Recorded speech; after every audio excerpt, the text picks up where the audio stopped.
Voilà, bonjour à ceux qui nous rejoignent. Deuxième partie de cette matinale d'info, c'est Territoire d'Info. Il est 8h avec l'invité politique aujourd'hui, c'est Didier Guillaume. Bonjour. Bonjour. Vous êtes le président du groupe socialiste au Sénat et vous êtes sénateur de la Drôme. Merci d'être là sur ce plateau.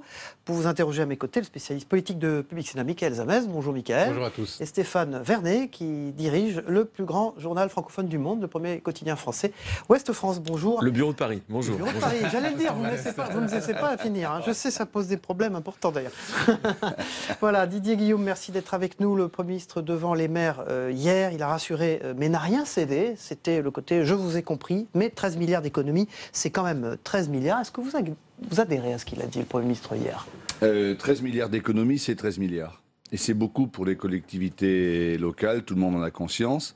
Et en même temps, puisque là c'est la phrase du moment, il faut regarder ce qu'il y aura dans la corbeille et il faut attendre l'intervention du président de la République jeudi. Je pense que c'est jeudi soir que nous pourrons tirer le bilan des avancées du gouvernement vis-à-vis des collectivités locales. Aujourd'hui, les collectivités locales sont en souffrance. Elles sont en souffrance parce qu'il y a eu beaucoup de lois qui ont changé les compétences, la loi NOTRe, la loi MAPTAM, etc. Il faut s'adapter. Elles sont en souffrance parce que les temps sont durs, parce que les recettes fiscales sont faibles, et elles sont en souffrance parce qu'on leur a coupé le robinet sur bien des sujets. Et encore dernièrement, les emplois aidés, même si le gouvernement dit que ça peut évoluer, voilà, c'est difficile. Il faut attendre la fin de la séquence. Alors justement, la fin de la séquence, c'est demain à 15h. Le président de la République donnera un discours pour la clôture du Congrès des maires. Qu'est-ce qu'il pourrait dire ou qu'est-ce qu'il devrait dire, de votre point de vue, pour essayer de restaurer la confiance avec les élus ? Il faut que ce pacte de confiance entre l'État et les élus soit restauré. Ce soir, le groupe socialiste et républicain au Sénat, dans l'hémicycle, intitule le débat que nous lançons pour un nouveau pacte de confiance entre l'État et les collectivités locales. C'est un débat qui a lieu à 18h30 dans l'hémicycle. C'est très important. Ce pacte territorial, ce pacte entre les collectivités et l'État, il doit se situer à plusieurs niveaux. D'abord, un pacte de confiance. Parce que la confiance a été rompue. Les maires ont beaucoup souffert, y compris sous les prochains le président pourrait restaurer cette confiance ? Sur quel point précis vous pensez qu'il peut retourner la vapeur ? Je vais vous le dire.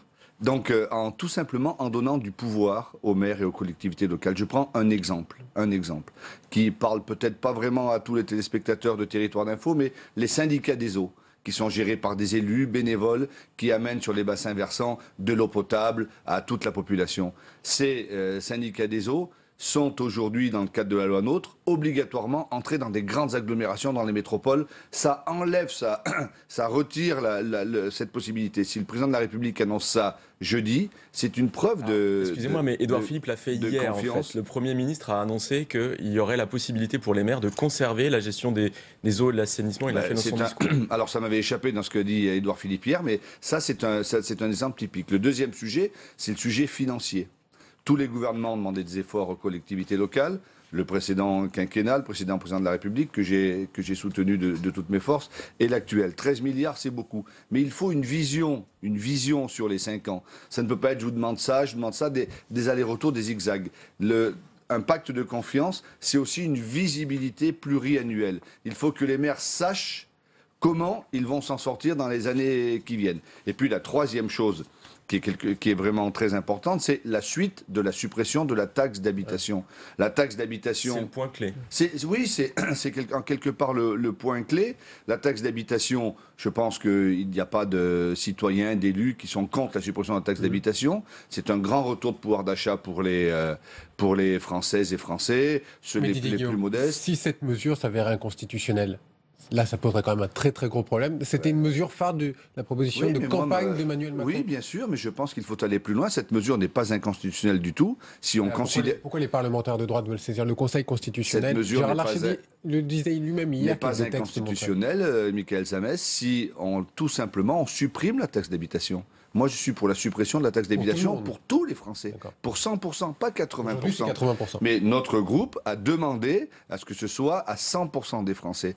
La deuxième demande que nous avions faite, c'était les dégrèvements, afin qu'aujourd'hui, les communes ne perdent pas un centime sur la suppression de cette taxe d'habitation. Le gouvernement l'a accepté. La troisième demande que nous avons, elle est claire, c'est que chaque année, s'il y a des habitants supplémentaires, des logements supplémentaires, ben, la commune perçoive plus. Et apparemment, ça devrait être le cas. Donc à partir de là, on n'est pas loin du but, mais il faut que le président de la République soit très clair sur cette position. Sans cela, les maires vont dire, ben, très bien, nous, il faut des crèches, il faut des services publics, nous devons animer nos communes.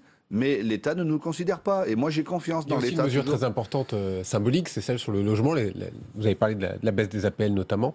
Est-ce que c'est vrai que les sénateurs vont revoir la copie du gouvernement dans les prochains jours sur cette question? Est-ce que le Sénat va reprendre la main et corriger le tir? Oui, je pense que le Sénat peut être celui qui va essayer d'avancer vers une position qui sera plus meilleure, quoi.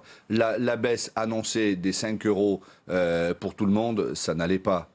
Bon, alors il faut faire des économies sûrement, mais ce n'était pas acceptable, notamment pour les jeunes. Bon. Donc là, le Sénat, un groupe de travail s'est mis en place, va essayer d'avancer.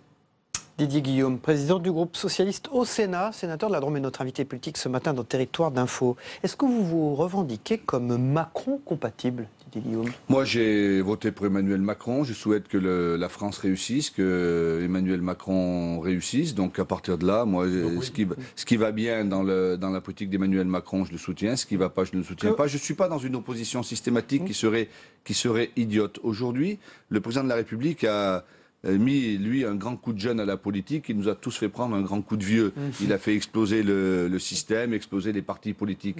Donc, à partir de là, nous devons tous nous reconstruire. Je pense que la crise du politique, elle est réelle. La crise des partis politiques est réelle. Si on regarde les études d'opinion, nos concitoyens ne se reconnaissent pas dans la politique, dans les partis politiques. Par contre, les sondages sur le président Macron sont toujours là. Donc, il faut avancer pour que la France réussisse. Répondez-vous à François Calfon, qui, lundi, sur ce plateau, à votre place, disait de vous que vous étiez hors cadre? Ben, il a contribué dans le précédent quinquennat à casser le cadre. Donc forcément, à partir du moment où le cadre est cassé, on peut être ailleurs. Est-ce que être chef de parti et à la fois secrétaire d'État en charge avec des relations avec le Parlement, c'est une nouvelle façon de faire de la politique? Est-ce que vous faites partie de ceux qui pensaient que Christophe Castaner peut avoir les deux casquettes? Et pourquoi, à votre avis, est-ce que le remaniement est si long à venir? Moi, j'en sais rien, c'est pas mon affaire. Je suppose que j'ai entendu ce matin qu'il était évoqué le fait de la haute autorité pour la transparence de la vie publique. Dont sur la double casquette, je vais vous répondre. Vous savez, les Françaises et les Français n'attendent pas le mini remaniement comme cela en disant alors qu'est-ce qui va nous sortir du chapeau? Peu importe, il faut que la France avance. Toutes les équipes, tous les gouvernements ont été remaniés, rééquilibrés. On va attendre ce qu'ils décideront le Premier ministre et le Président de la République. Double casquette? Juridiquement, c'est possible qu'il ait la double casquette. C'est compliqué que ce soit aux relations avec le Parlement, tout simplement parce que lorsqu'on est aux relations avec le Parlement, on est là pour travailler avec tous. Et quand on est chef de parti, c'est un peu plus compliqué. Mais ça ne pose pas d'incompatibilité. Si Christophe Castaner, là encore, hein, c'est pas mon affaire, doit rester au gouvernement, il restera au gouvernement et à lui de faire les choses. C'est vraiment quelqu'un de très très bien. Moi, je le connais beaucoup, Christophe Castaner. Il a fait un choix que je n'ai pas fait, bien sûr, député socialiste, un député de province. Il y a besoin aussi dans la vie politique qu'il y ait des hommes et des femmes qui ne sortent pas des grandes écoles, qui soient élus de terrain, qui sachent ce que c'est la ruralité, qui sachent quelles sont les relations directes entre la population et les élites, comme l'on dit. Qu'est-ce que vous pensez, Gérard Filoche, lui qui a été exclu hier du Parti socialiste après un tweet antisémite, ça a été très rapide. Vous saluez l'action qui a été menée au Parti socialiste? Oui, ça a été parfait. Rachid Temal, le coordonnateur du Parti socialiste actuel, premier secrétaire par intérim ou de la direction nationale, a bien fait d'aller très vite. C'était inacceptable. Il y a eu beaucoup de dérapages de Gérard Filoche dans les années qui viennent de s'écouler. Beaucoup de dérapages lors du décès accidentel du patron de Total par rapport à François Hollande, par rapport au gouvernement. Mais là, ce n'est pas acceptable. Ça fait remonter aux vieilles heures, des heures sombres de notre histoire. L'antisémitisme remonte dans notre pays et il faut y mettre un... Et donc, si on vous suit, si on entend ce que vous dites, il y a aussi quand même un grand ménage à faire encore au sein des partis politiques et peut-être en commençant par le vôtre ou pas? Un grand ménage sur ces personnes? Ah ben non, mais c'est pas... Pardon. Ce n'est pas que Gérard Filoche. Quand on entend aujourd'hui les problématiques autour de l'islam, autour de la laïcité, quand on voit les deux gauches irréconciliables dont Manuel Valls a parlé le premier, est-ce que là, c'est l'heure du grand ménage? C'est pas un problème de ménage, c'est un problème de clarification. Aujourd'hui, la France, la République, c'est pour ça que moi j'espère que le président de la République va s'exprimer sur ce sujet.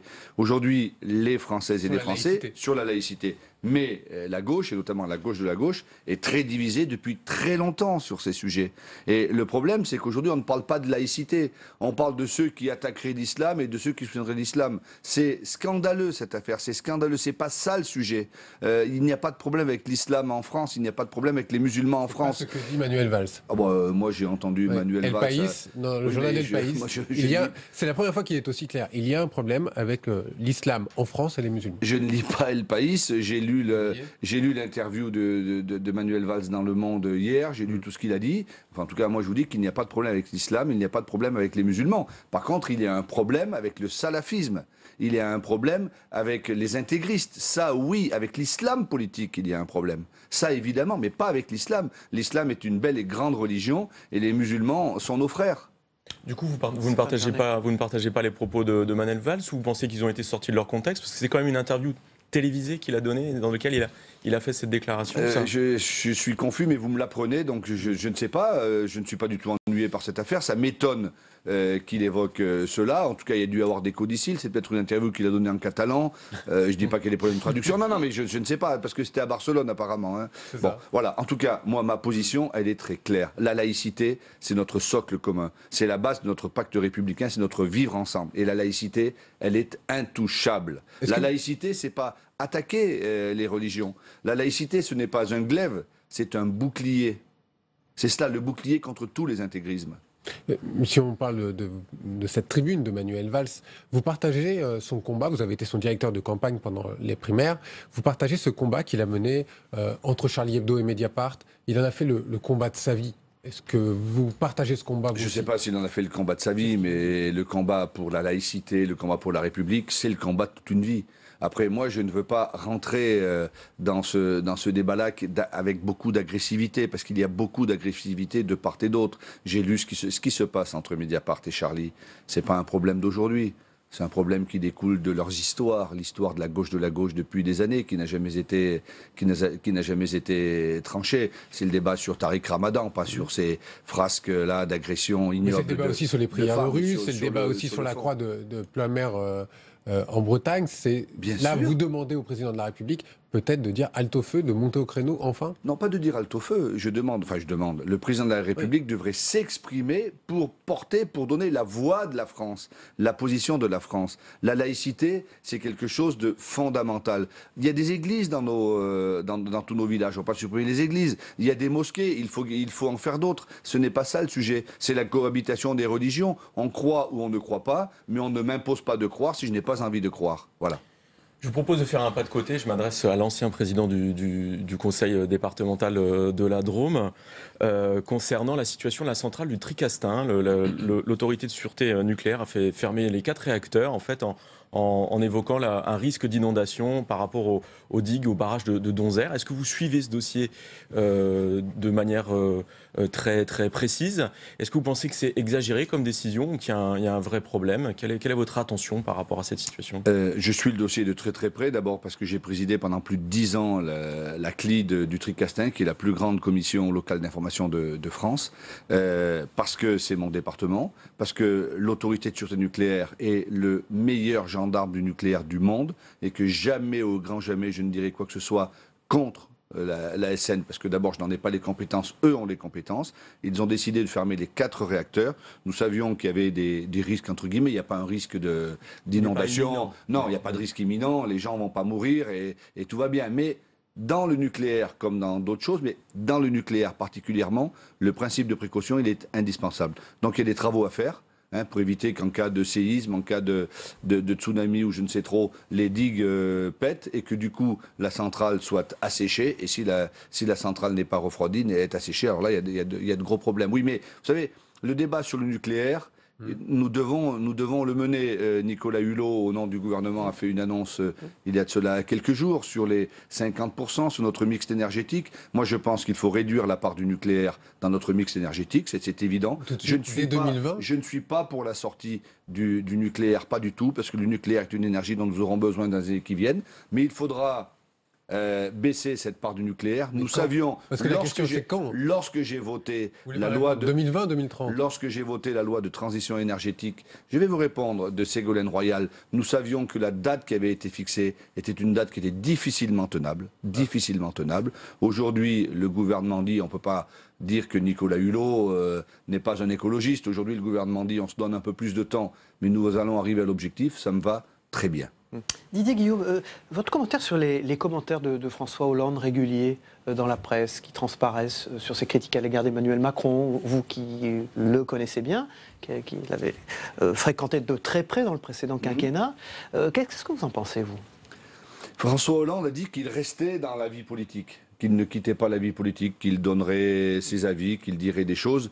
Il l'a dit, moi je me suis déjà exprimé sur le sujet. Il est ancien président de la République, sa voix doit porter. Je pense qu'il faut qu'il le fasse avec parcimonie et pas trop souvent, parce que sans ça, sa voix serait moins forte. Ça, c'est nouveau, ce que vous venez de nous dire. Une autre question, j'ai lu dans plusieurs études qu'il y a 2 ans, les jeunes, les moins de 26 ans, étaient 17% à faire confiance aux hommes politiques. En 2017, 25% leur font confiance. Est-ce que vous attribuez ça à une forme d'effet Macron ? On met tout, c'est dingue parce que depuis. Parce que vous avez parlé tout à l'heure ce qui est dingue, c'est que du renouvellement de la vie politique depuis avril, enfin depuis l'année dernière d'ailleurs, Macron, on parle de Macron sur tous les sujets. Là, les jeunes, c'est un chiffre qui parle 17, 2015, 25 aujourd'hui. Mais je pense que ça y contribue. Ça y contribue. Je pense que ça y contribue, mais attention. Parce qu'à force de dire que la vie politique était mauvaise, à force de dire que rien ne va plus, à force de dire que les partis politiques ne valent plus rien, on tombe un peu dans le populisme. Mais sans aucun doute, les jeunes avaient envie de renouvellement. Ils voyaient toujours les mêmes têtes depuis qu'ils sont nés, quasiment, depuis 15 ans. Donc voilà. Un petit mot sur le groupe parlementaire socialiste au Sénat. Quelle est l'ambiance aujourd'hui? Parce que finalement, il y a eu ce choc de la présidentielle. Les troupes vous parlent, le dialogue est installé entre le président et les sénateurs? Mais bien sûr, Cyril Viguier, mais permanent. L'ambiance est très très bonne. Nous avons des débats qui traversent le groupe comme ceux qui traversent le parti. Parfois c'est chaud, évidemment, parce que lorsqu'il y a des sujets à trancher. Mais oui, mais comme dans le parti, comme ailleurs, lorsqu'on est en période budgétaire sur le PLFSS, sur le PLF, lorsqu'on a des amendements, comment on se positionne, on a des vrais débats. Quand je dis c'est chaud, c'est des débats démocratiques, mais l'ambiance est très bonne. Nous passons beaucoup de temps ensemble, tous les mardis matins, réunion de groupe, les fins d'après-midi, les soirées, tout va bien dans notre groupe, tout va bien. Bon, mais merci Didier. C'est pas de la langue de bois, hein. C'est vraiment, je pense que ça va quand même un peu mieux dans le groupe qu'ailleurs. Qu'au Parti Socialiste lui-même? J'ai l'impression. Merci beaucoup Didier Guillaume, président du groupe Socialiste au Sénat, sénateur de la Drôme, d'avoir été l'invité politique de Territoire d'Info. On passe au débrief de vos propos dans un instant. Merci Didier Guillaume.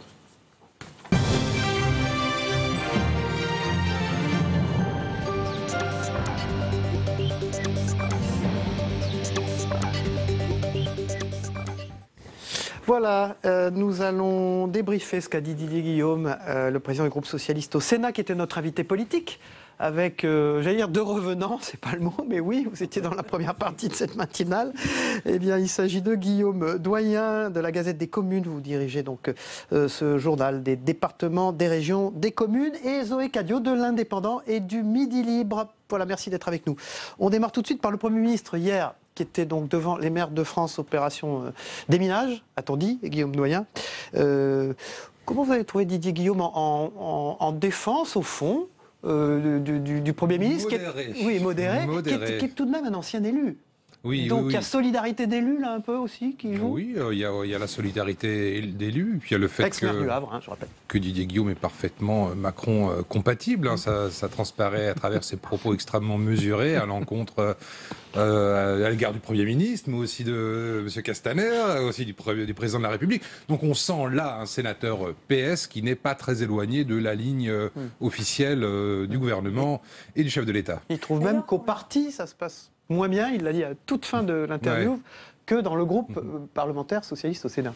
Oui, cette modération, elle peut paraître un petit peu surprenante parce qu'il ne faut quand même pas oublier que même si M. Didier Guillaume a été le porte-parole de Manuel Valls pendant la campagne des primaires, il était quand même assez hollandais d'une certaine manière. Et quand il dit à l'ancien président de la République que certes, il a dit qu'il ne se retirerait pas de la vie politique et qu'il gardait un droit de parole, il l'invite quand même à utiliser ce droit avec parcimonie. Avec modération, a-t-il dit.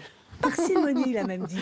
Donc on voit que quand même, il revendique d'une certaine manière son côté Macron compatible, comme dit Guillaume, mais ça, je pense que c'est assez nouveau. Macron compatible, c'est toujours Valls compatible, Guillaume Doyen? Là, on sentait en effet... Vous sentez ma question piège, là? Oui, non, mais il l'a senti lui-même, si vous voulez. Hein, vous vous placez... effectivement, les deux lignes, Valls-Macron, sont pas si éloignées que ça. Ouais. Après, c'est une affaire de personnes, si vous voulez. Ben oui, d'hommes. Vous devez choisir la roue que vous allez suivre, si vous voulez. Donc effectivement, j'ai du mal à répondre à votre question. Lui aussi, on a senti quelques embarras. L'intervieweur a posé des questions sur les déclarations de Valls à El País. Bon, il n'avait pas lu l'interview complète, moi non plus d'ailleurs. Donc on a senti quand même un certain flottement et l'envie de pas vraiment s'engager sur ce terrain valsien, si j'ose dire. Sur les Cadio. Tout à fait, moi non plus, j'ai pas encore pu voir l'interview, donc je ne me prononcerai pas là-dessus. Mais ce que je voudrais revenir un petit peu, c'est aussi le fait que Monsieur Didier Guillaume, d'une certaine manière, il veut quand même garder une certaine, je dirais, crédibilité d'une certaine manière. Regardez, au début de son propos, il a quand même été assez critique sur la politique du gouvernement vis-à-vis des élus locaux, en disant qu'il y avait quand même une certaine méfiance. Donc il s'inscrit quand même dans une opposition, mais dans une opposition qui se veut constructive, pour reprendre un terme très à la mode. Il y a un truc, oui, il attend, je pense il en sait sans doute plus que nous sur ce qui pourrait sortir demain de la bouche du président de la République, si vous voulez. Là, je pense qu'il y aura quelque chose qui va être important, je crois. Je crois franchement que Emmanuel Macron va arriver devant les élus avec une mesure ou plusieurs mesures phares. Au-delà, le Premier ministre s'est contenté, si je puis dire, de rappeler ce qu'il voulait faire, de l'expliquer, etc. Assez bon discours d'ailleurs.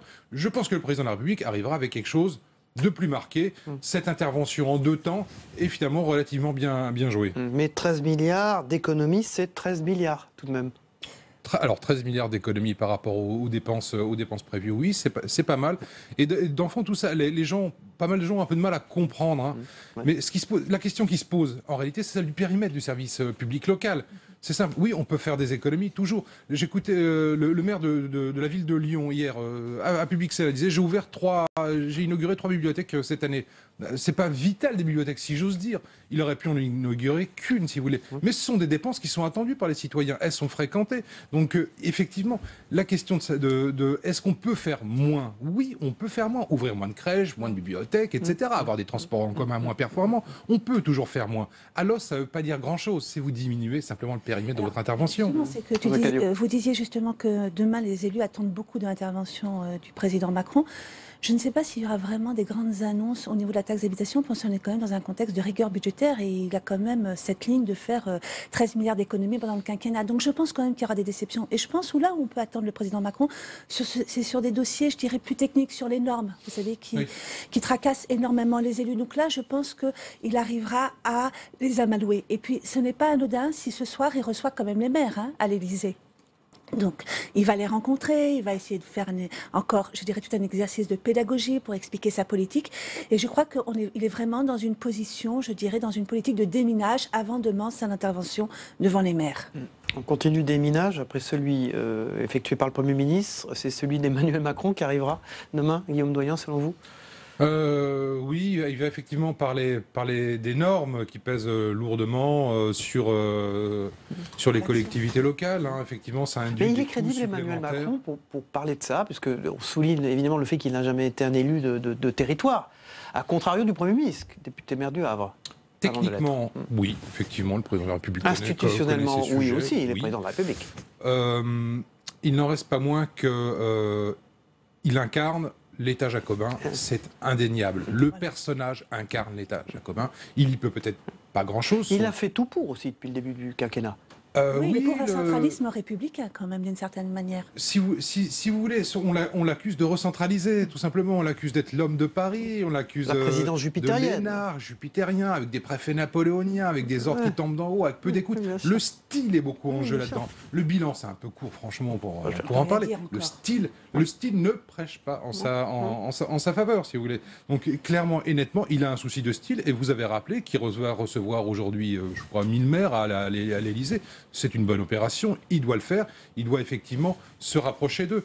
Il fait de nombreuses visites sur le terrain, je le sais, mais le style du personnage, un peu autoritaire, un peu raide, parisien, ne passe pas spécialement bien, si vous voulez, à tort ou à raison. Le style du président aussi passe un peu plus difficilement parce qu'il a eu quelques paroles malheureuses depuis le début de son quinquennat. Donc il a toujours, on a l'impression qu'au moment où il y a de l'empathie pour lui, il sort une petite phrase qui fait qu'on oublie tout et qu'on se dit que finalement, en face de nous, on a juste un technocrate qui a en face de lui une colonne de chiffres comptables et que c'est comme ça et pas autrement.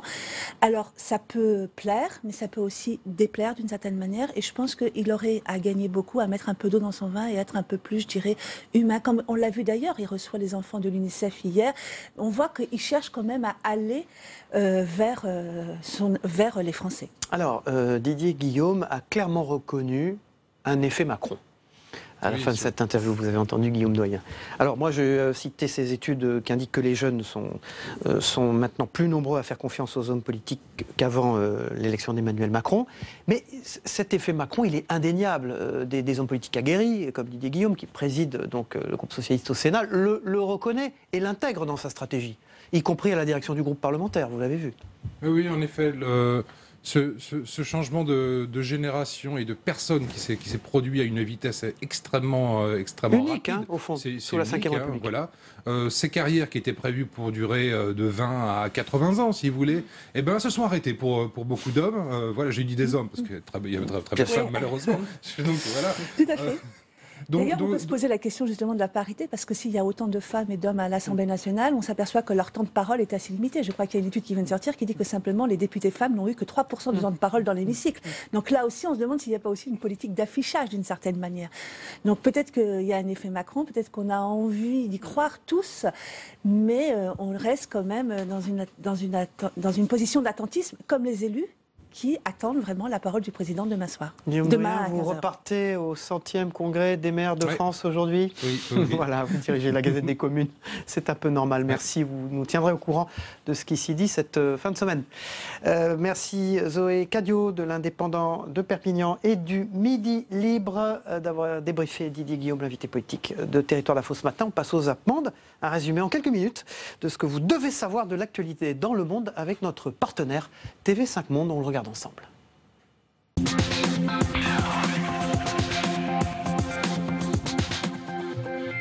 L'homme, un soldat, sort du véhicule et court vers la Corée du Sud, pendant que les gardes lui tirent dessus. À cet instant, les Nord-Coréens semblent dépassés. L'un d'eux va même au-delà de la ligne blanche, avant de faire demi-tour. Gravement blessé, le militaire a été récupéré côté sud. Il serait toujours soigné dans un hôpital sud-coréen. Depuis son éviction le 6 novembre dernier, le vice-président du Zimbabwe a quitté le pays. La démission de Robert Mugabe devrait accélérer le retour de celui qui pourrait être chargé de la période de transition.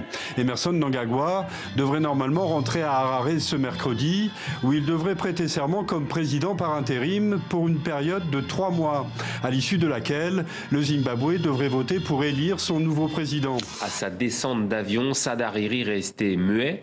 La mine grave, le Premier ministre libanais démissionnaire était entouré d'un service de sécurité important. Un geste fort, il est allé se recueillir sur la tombe de son père. Son retour au Liban intervient à quelques heures de la fête de l'indépendance. La pollution radioactive avait d'abord été décelée fin septembre par plusieurs réseaux européens de surveillance. Des doses anormalement élevées d'un produit appelé ruthénium 106 sont alors signalées dans l'atmosphère, notamment au-dessus de la ville de Nice, dans le sud-est de la France.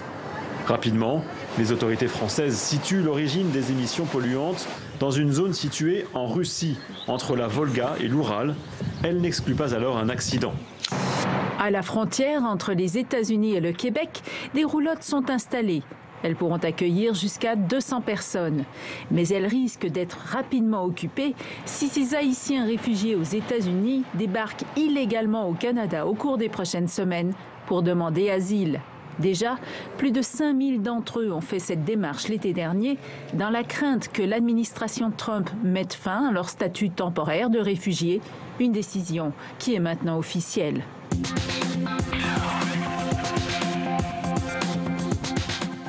Voilà, je vous renouvelle nos excuses pour les incidents techniques qui ont émaillé le JT des Territoires en début de matinale d'info. Évidemment, on se retrouve demain à la même heure pour une nouvelle émission. Bonne journée à tous et à demain.